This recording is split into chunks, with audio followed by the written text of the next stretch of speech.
एक मोठी बातमी आहे। राजकीय आणि सामाजिक आंदोलनांमधील खटले मागे घेण्याच्या निर्णयामुळे मराठा आरक्षण आंदोलन आणि कोरेगाव भीमा दंगलीतील 545 खटले मागे घेण्याची कार्यवाही सुरू झाली आहे। राज्य शासनाच्या गृह विभागाच्या निर्णयान्वये 31 डिसेंबर 2019 पर्यंतचे राजकीय आणि सामाजिक आंदोलनातील खटले मागे घेतले जाणार आहेत।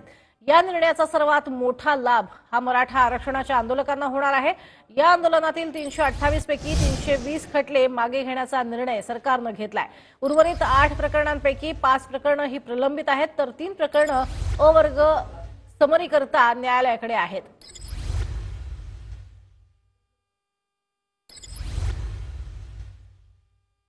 आंदोलन ज्यावेळेला झालेली ती मध्ये भीमा कोरेगाव असेल किंवा मग मराठा आरक्षणासंदर्भातली आंदोलनं झाली, यामधील 545 खटले जे आहेत ते मागे घेतले जाणार आहेत, त्यामुळे अनेकांना दिलासा मिळणार आहे।